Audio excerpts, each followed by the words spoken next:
It was one of those days where everything seemed calm, and the sun stretched lazily across the small suburban neighborhood. I had just finished a long 12-hour night shift patrolling the highway. My uniform was still neatly pressed, my badge gleaming faintly from the morning light, and my patrol car, black and white with official insignia, sat in the driveway of my newly purchased house. The house was located in a homeowners association neighborhood, one of those areas filled with people who had far too much time on their hands and an inflated sense of authority. I had moved there only 3 months earlier, thinking it would be a peaceful retreat after years of dealing with high-speed chases and drunk drivers. I was wrong. The HOA here had a reputation for being controlling.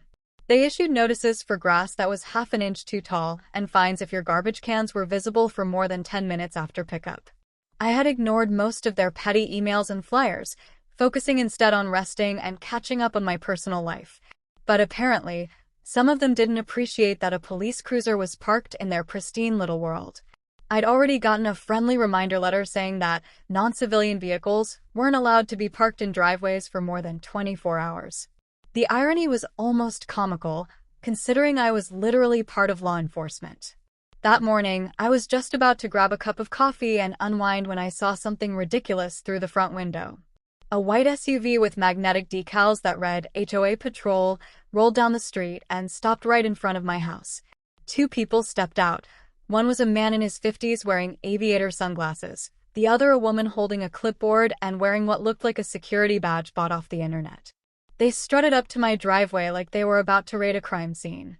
I sighed, leaned back on my couch, and watched them from the window. I could already tell what was about to happen. The woman took photos of my patrol car, while the man paced back and forth, mumbling to himself. After a few minutes, I stepped outside, still in uniform. "Morning," I said calmly, walking toward them. The woman turned, startled. "Sir, you're not allowed to park this vehicle here. This neighborhood doesn't permit government or commercial vehicles to be visible on the property." I blinked, almost laughing. "Ma'am, this isn't a commercial vehicle. It's a state-issued law enforcement vehicle. I'm with the Highway Patrol." The man stepped forward, puffing his chest. "Doesn't matter. HOA rules apply to everyone. Even you. We've received multiple complaints about this car being intimidating to residents." I looked at him, trying to keep my tone professional. "Intimidating? It's a police cruiser. It's meant to be visible. Keeps neighborhoods safe." He didn't seem to care. "We're going to have to issue a citation," he said, pulling out a slip of paper from his clipboard like he was writing up a traffic ticket. I stared at the so-called citation, which had HOA Enforcement Division printed across the top. That was it. I couldn't hold back a smirk anymore. "Sir, with all due respect, this isn't legal. You can't ticket a state vehicle, and you certainly can't enforce traffic laws. HOA doesn't have that authority." He glared at me. "If you don't comply, we'll have to report you to local law enforcement." That was it. I chuckled lightly. "You're looking at local law enforcement." I opened my jacket slightly, showing my badge and ID. "Highway Patrol, badge number 4147. Their expressions froze instantly. The woman's mouth opened slightly as if she wanted to speak but couldn't find the words. The man stepped back, his fake authority melting away in an instant. We didn't realize," he stammered. "Yeah, I figured," I said, crossing my arms. "Next time, before you start writing fake citations, maybe ask a few questions first." But apparently, they weren't done. The woman regained her composure and said, "Well, regardless, the HOA rules still apply. If residents feel uncomfortable with your vehicle here, we'll have to escalate this to the board." "Go ahead," I said calmly. "I'd love to explain this to them myself." They both left in a hurry, their SUV rolling down the street as they whispered heatedly to each other. I went back inside, shaking my head. I thought that would be the end of it. Unfortunately, I underestimated just how far HOA busybodies could go when they wanted to feel powerful. The next day, I received an official-looking envelope taped to my door. It wasn't from the state or city, it was from the HOA. Inside was a formal notice of violation with a $250 fine attached. Apparently, parking a marked vehicle in plain sight was against the aesthetic standards of the community. They even attached a photo of my patrol car taken from the street. I almost laughed out loud. I drove straight to the HOA office that afternoon. The building was a small unit attached to a strip mall, filled with posters about neighborhood pride and community unity. Behind the front desk sat the same woman from the patrol earlier. She froze when she saw me in full uniform. "Afternoon," I said with a friendly smile. "I'm here about the fine." She swallowed hard. "Oh yes, officer," she glanced at my badge. "Officer Daniels." "That's right," I said. "Can you explain to me how Homeowners Association believes it has the authority to fine a state law enforcement officer for parking a state-issued vehicle?" Before she could answer, a man emerged from a side office. He wore a cheap suit and carried himself like someone who liked to be in charge but never actually was. "Is there a problem here?" he asked. "There's about to be," I replied. "Your staff issued a fine to me for parking my patrol car at my own house. I'd like to understand how you justify that." He gave me a polite, but smug smile. "Officer, our neighborhood has guidelines designed to maintain peace and appearance. Residents have voiced concerns that your vehicle makes them uneasy. It reminds them of, well, trouble. So you're saying a police vehicle, whose purpose is to deter trouble, is causing trouble?" I asked, raising an eyebrow. He hesitated. "It's about the aesthetic, you see. We try to maintain a certain standard." I leaned slightly forward on the counter. "Aesthetic doesn't override state law. You don't have the authority to dictate what I do with a government vehicle. You're aware of that, right?" He frowned.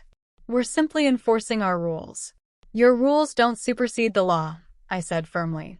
"In fact, if you continue to harass me or interfere with state property, we'll have a bigger issue. One that involves actual law enforcement, not HOA wannabes with clipboards."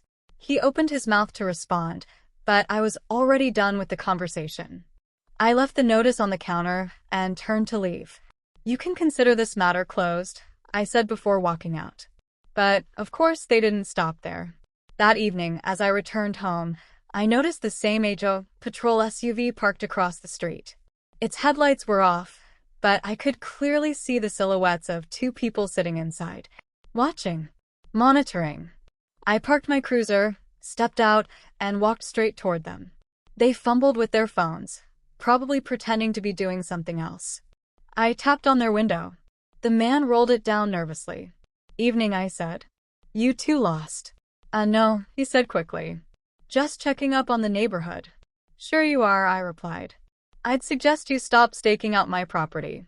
You're not law enforcement, and what you're doing borders on harassment." The woman tried to play it off. "We're just ensuring community safety." I smirked. "That's my job, not yours. And if I see you parked here again, I'll assume you're loitering and we'll handle it accordingly." "Understood." They both nodded quickly, then drove off without another word. As I watched them disappear around the corner, I couldn't help but shake my head again. It was absurd. People who had no authority pretending they ran the world. I thought that would finally end it, but I had no idea that things were about to get even more ridiculous. A few days later, I got home after another late shift and noticed a car following me as I entered the neighborhood. It wasn't subtle, the same white SUV, the same fake HOA patrol decals. I sighed deeply, wondering if they were really dumb enough to try something again. I parked in my driveway and waited. Sure enough, the SUV rolled up behind me, lights flashing, cheap yellow ones that looked like they were bought off Amazon. I couldn't believe it. They were trying to pull me over. I sat in my cruiser, laughing quietly to myself. They flashed their lights a few more times. Then one of them stepped out and waved at me to roll down my window. When I did, the man said, "Sir, we've noticed your vehicle has been in violation again. We're going to need to see some identification." I nearly lost it. "You're pulling over a highway patrol officer?"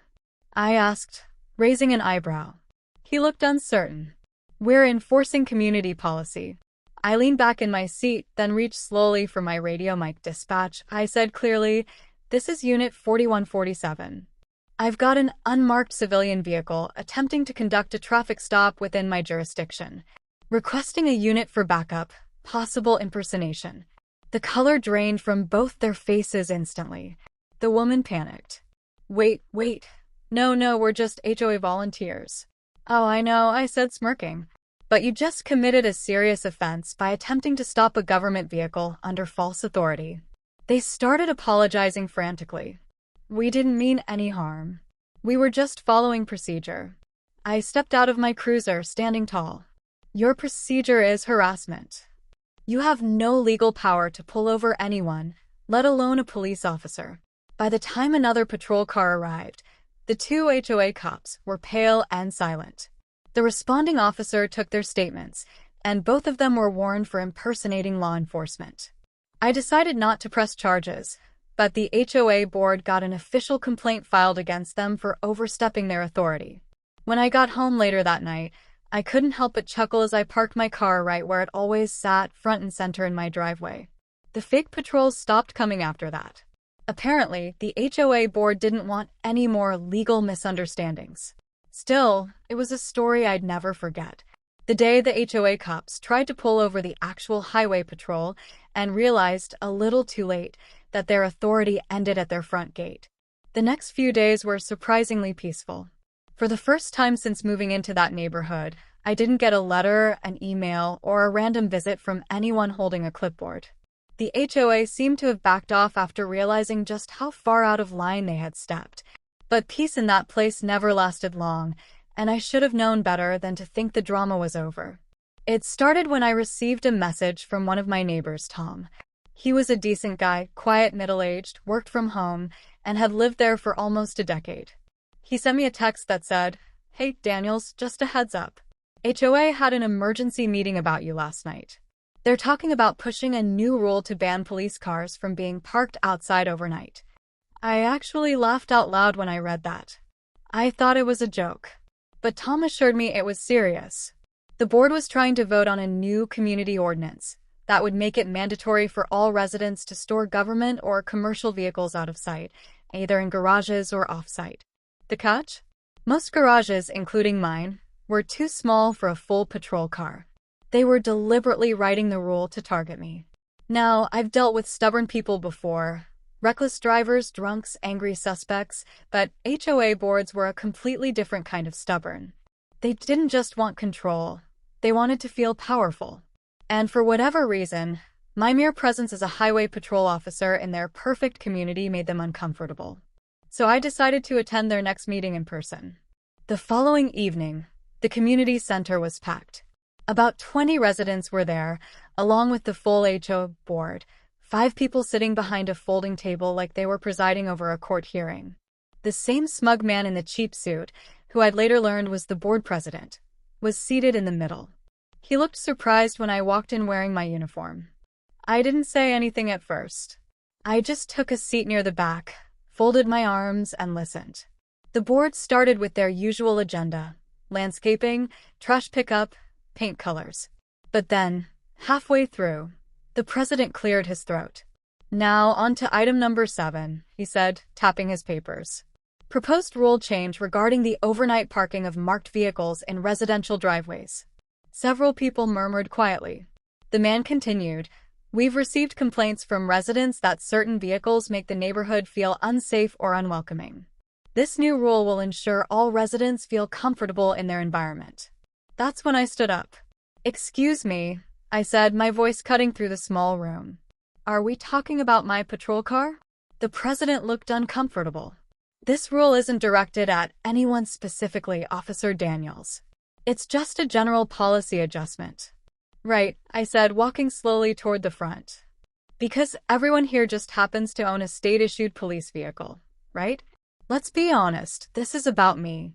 A few residents chuckled quietly, while others nodded in agreement. One older woman near the front even spoke up. "I think it's comforting to have a police officer living here. Makes me feel safer." "Thank you, ma'am," I said with a polite nod. The president frowned. "While we appreciate your service, officer, this community maintains certain aesthetic standards." I held up a hand. "You keep saying that word, but aesthetics don't trump the law. My car is state property. It's authorized to be parked wherever I reside. You can't override that." Another board member, a woman in her 40s with a sharp tone, chimed in. "We're not overriding anything. We're setting community expectations. We can fine members who don't comply." "Fine me all you want," I said calmly. "It won't hold up. I can park my patrol car wherever I live, same as firefighters, paramedics, or sheriffs.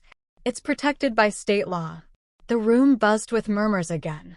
A few people whispered things like, "He's right," and "They can't do that."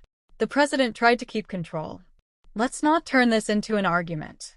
We'll take the matter to a vote." "Go ahead," I said. "But before you do, let me make one thing clear. If this rule passes, you'll not only be in violation of state regulations, you'll be interfering with law enforcement duties. And if you try to enforce it, there will be legal consequences." You could have heard a pin drop after that. The president cleared his throat again, visibly uncomfortable. "Duly noted," he muttered. They moved on quickly to the next topic, but it was obvious that the room's energy had shifted. Most residents were on my side. By the end of the meeting, the board quietly tabled the motion, saying they'd review it further. I left with a small grin. For a week or two after that, everything stayed quiet. The HOA patrols disappeared. The fake fines stopped. People waved when I drove by. I figured maybe, just maybe, they had finally gotten the message. Then came the morning I found a bright orange sticker slapped across my patrol car windshield. It read in big bold letters, "Vehicle in violation. Remove immediately or be towed." That was it. I was done playing nice. I peeled the sticker off, marched straight into my house, and called the county sheriff's office. Within 30 minutes, a deputy I knew well arrived to take a report. He laughed when he saw the sticker. "You've got to be kidding me," he said. "They actually tagged your cruiser?" "Yep," I said. "And they're threatening to tow it." The deputy shook his head. "They can't touch a state vehicle. That's tampering with government property. I'll file a report." We documented everything. Photos, timestamps, statements. Then he suggested something that made me smile. "You want to have a little fun with this?" "Oh, absolutely," I said. Later that day, the deputy returned with a marked sheriff's unit, lights and sirens flashing, and parked it right beside my patrol car. He sat there for nearly an hour while I cleaned my yard, making sure every passing neighbor saw it. By the time he left, I could see blinds twitching in nearly every house down the street. The message was clear: stop messing with the cops. But the HOA still wasn't finished. The next board meeting, I didn't even bother attending. Tom told me afterward that they had discussed legal options for dealing with non-compliant residents. One member even suggested contacting the department directly to have my car removed. That was their final mistake. A few days later, I received a call from my captain. He sounded amused. "Daniels," he said, "got a funny email here from your HOA. They're claiming your vehicle violates their neighborhood rules. You want to guess what I told them?" I grinned. "I can imagine." He laughed. "I told them if they ever interfere with a state patrol vehicle again, they'll be hearing from the Attorney General's office. Oh, and that maybe they should find better hobbies." That conversation must have hit them hard, because that very evening, I received another letter. Not a fine this time, but an apology. It was short and formal, but it admitted that they had misunderstood the boundaries of HOA enforcement authority. They even offered to waive my dues for 3 months as a gesture of goodwill. I wasn't interested in their money, but the apology was enough. I sent a short reply thanking them for their acknowledgement and stating that I hoped we could coexist peacefully moving forward. For the first time since moving there, things finally stayed quiet. No patrols, no stickers, no letters. It was almost too peaceful, honestly. One evening, while sitting on my porch with a cup of coffee, Tom walked over and sat beside me. He grinned. "Man, you really shook them up." I chuckled. They needed a reminder of where their authority ends. He nodded. "They used to think they ran this whole neighborhood. Guess they forgot the state outranks an HOA." "Seems like they remember now," I said, sipping my coffee. He laughed. "You know, people are actually glad you live here. Break-ins have dropped since you moved in. Nobody speeds down the street anymore either." I smirked. Guess my intimidating car isn't such a bad thing after all. From that day forward, the tension between me and the HOA vanished. They still held their little meetings and sent their newsletters, but I was never mentioned again. I continued living my quiet life, working my shifts, and keeping my cruiser right where it belonged, parked proudly in my driveway. Every now and then, I'd see the HOA president walking by. He'd avoid eye contact, pretending to check his phone or look at flowers. I didn't hold a grudge, but I won't deny it was satisfying knowing he wouldn't dare challenge me again. Looking back, the whole thing still makes me laugh. These people tried to pull over a highway patrol officer, fine him, and even threatened to tow his cruiser, all because they thought their little HOA rules gave them real authority. In the end, they learned something valuable. There's a big difference between pretending to be in charge and actually being in charge. And me? I got a great story out of it. Because every time I look at that patrol car sitting in my driveway, I remember the day the HOA cops tried to pull over the highway patrol and lost spectacularly. Months passed after that incident, and life in the neighborhood finally settled into something that almost resembled normal. People waved when I drove by now instead of glaring from behind curtains.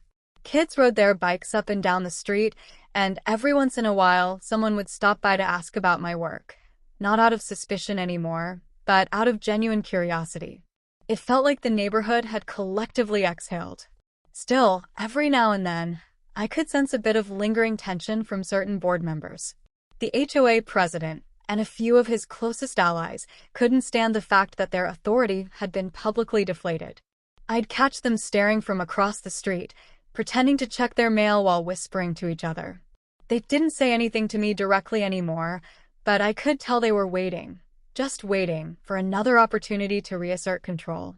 That opportunity came one rainy afternoon in late spring. I had just returned home after another exhausting shift.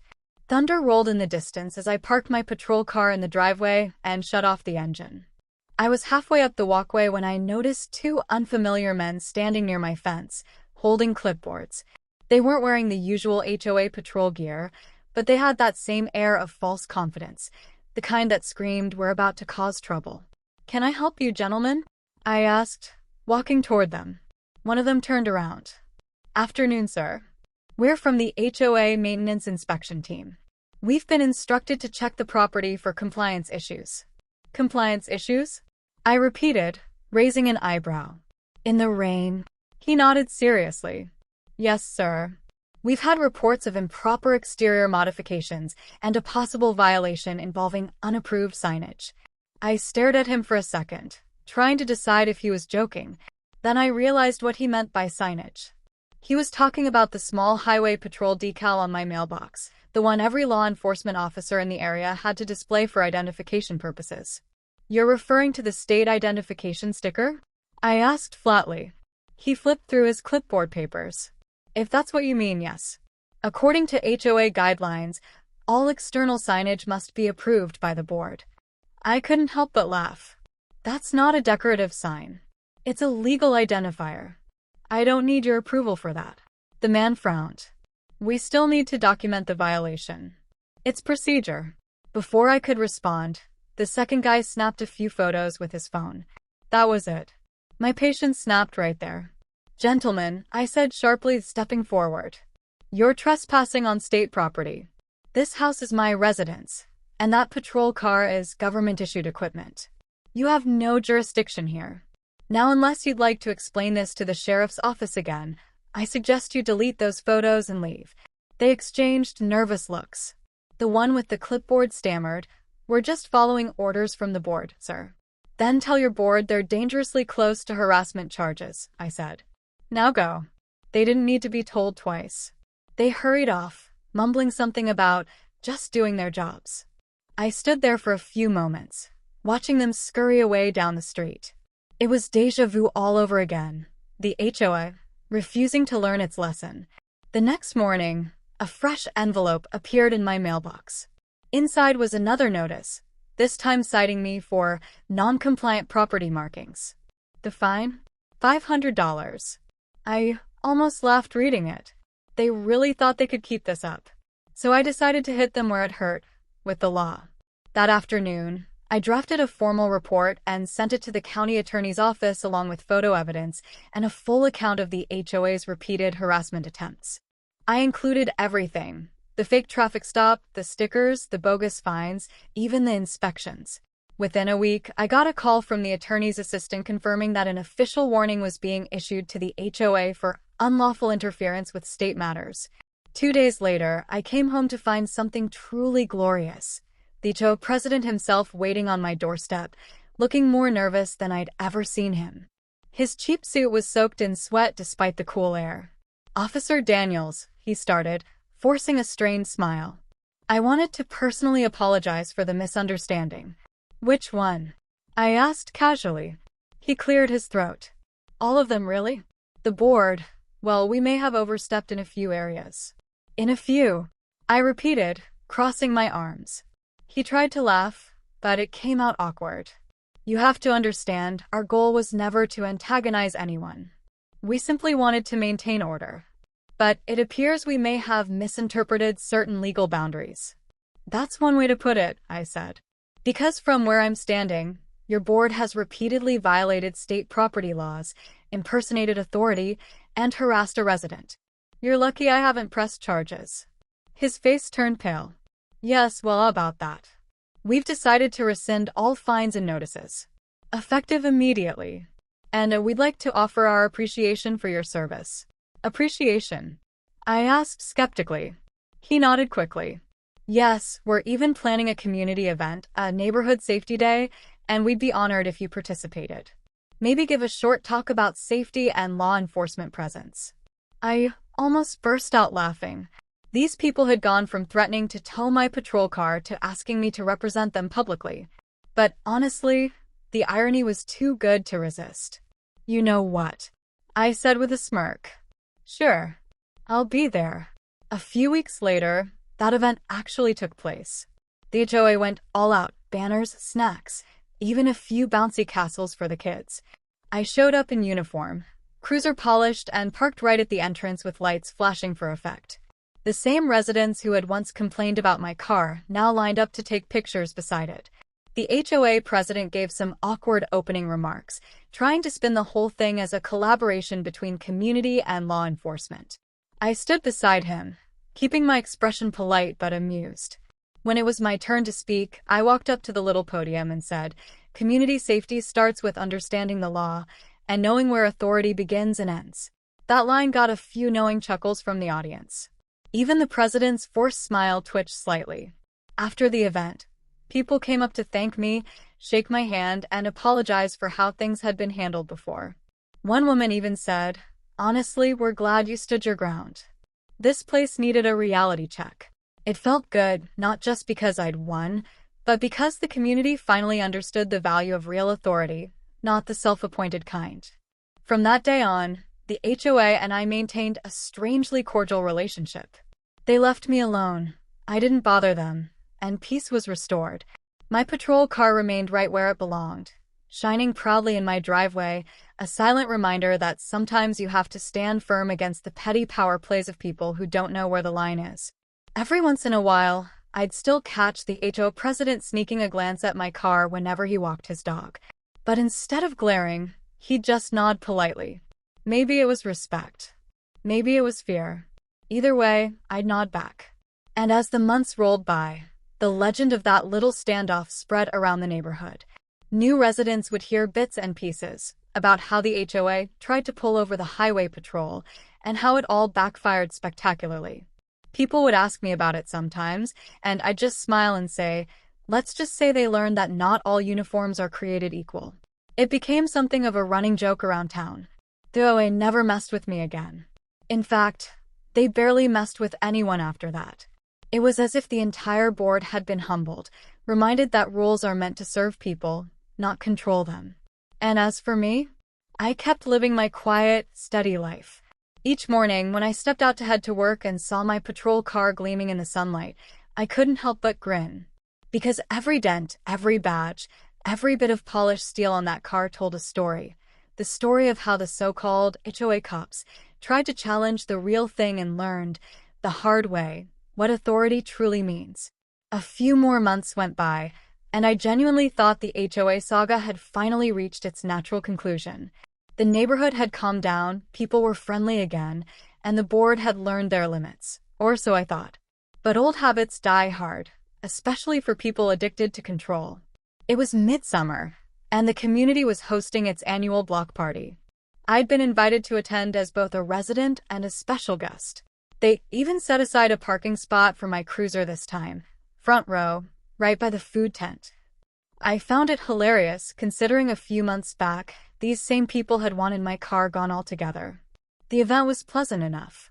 Music played, kids ran around, and for once, everyone seemed to be in good spirits. But the peace didn't last long. About halfway through the event, a small commotion started near the raffle booth. I saw the HOA president, looking red-faced and flustered, arguing with a food vendor. Curious, I walked over. "What's going on here?" I asked, keeping my tone neutral. The vendor, a young guy in his 20s, gestured toward his truck. "He's saying I have to shut down because my permit's not from their office." But I already showed him the county health license. The HOA president puffed out his chest. "This is private property. All vendors must have HOA approval." I sighed, rubbing my temples. "Mr. Clayton," I said, "that's not how permits work. If this vendor is licensed by the county, he's allowed to operate here. You can't override that." He scowled at me. "With all due respect, officer, this is a community-run event. We have our own rules." I crossed my arms. "You had your own rules about my car too, remember? And we both know how that turned out." The crowd nearby chuckled quietly. Clayton's face darkened even more. "I'm just trying to maintain order," he muttered. "Then do it legally," I replied calmly. "Because what you're doing right now, interfering with a licensed vendor, isn't your call. It's the county's." The vendor thanked me as I walked away, and I could feel Clayton's glare burning into the back of my head. The man clearly hadn't learned. Power wasn't something he enjoyed. It was something he craved. Later that evening, after most people had gone home, I was packing up when Tom came over, looking concerned. "Hey, heads up," he said quietly. "I overheard Clayton saying he's going to find a way to get you out of the neighborhood. Something about contacting internal affairs." I actually laughed. "He's welcome to. My captain already knows all about this circus." Tom grinned. "Good. Because that guy just can't stand that you embarrassed him in front of everyone." "Then he's in for a long, miserable life," I said, tossing my coffee cup into a bin. I thought that was the end of it, just idle HOA gossip. But a week later, I came home to find two unfamiliar cars parked near my driveway. One was a sleek black sedan with tinted windows, and the other a small silver SUV. Standing near them were three people in suits, badges clipped to their belts. I approached cautiously. "Can I help you folks?" One of them, a woman in her 40s, stepped forward. "Afternoon, Officer Daniels. We're from Internal Affairs. Mind if we have a word?" I blinked. "Internal Affairs? Sure. What's this about?" She opened a folder. "We received an anonymous complaint alleging misuse of government property and improper parking of a state vehicle." I couldn't believe it. "Let me guess, came from the HOA?" She exchanged a quick glance with her colleague and said carefully, "We can't disclose that information." I sighed. "Of course you can't. Well, you're welcome to take a look around. My patrol car is parked where it's supposed to be, at my residence. It's on file with the department. I've already cleared it with my supervisor months ago." They spent about 15 minutes taking photos, checking paperwork, and verifying my assignment logs. When they finished, the lead investigator closed her folder and nodded. "Everything checks out. Sorry for the inconvenience, officer." "No worries," I said, shaking her hand. "You're just doing your job. But maybe let whoever filed that complaint know that false reports waste department time." She gave me a knowing smile. "We'll make a note of it." After they left, I sat on my porch for a long time, shaking my head. Clayton had actually filed an official complaint against me. It was almost impressive, his persistence, his delusion. But now he'd crossed a new line, interfering with a law enforcement investigation. The next morning, I filed my own report, this time not just to the county attorney, but directly to the Department of Public Safety. I included copies of every notice, every complaint, every petty stunt they'd pulled. And this time, I didn't just ask for a warning. I asked for an official cease and desist order against the HOA board for harassment and obstruction. 3 weeks later, that order came through. Signed, sealed, and delivered. I'll never forget the look on Clayton's face when I handed him a copy in person. His mouth opened and closed like a fish gasping for air. You went to the state," he sputtered. You went to internal affairs, I said evenly. Fair's fair. He read the document, and I could see the color drain from his cheeks. The order stated in no uncertain terms that any further interference with me or any state property would result in criminal charges. He swallowed hard. Understood, he said quietly. Good, I said, turning to leave. Because I'm done warning you. From that day forward, I never so much as looked in my direction again. They avoided me like I was radioactive. Meetings went on without a single mention of parking ordinances or vehicle aesthetics. The HOA patrol SUV vanished completely, and the few busybodies who had once strutted around like mall cops suddenly became very quiet neighbors. The funniest part? Word of the cease and desist spread through the whole community. Residents started jokingly calling me Sheriff of Maple Grove. Some even began coming to me with their own HOA grievances, half joking, half serious. One evening, as I was getting home, an older lady named Mrs. Green waved me down. Officer Daniels, she said with a wink, you've done more to keep this place in line than the HOA ever did.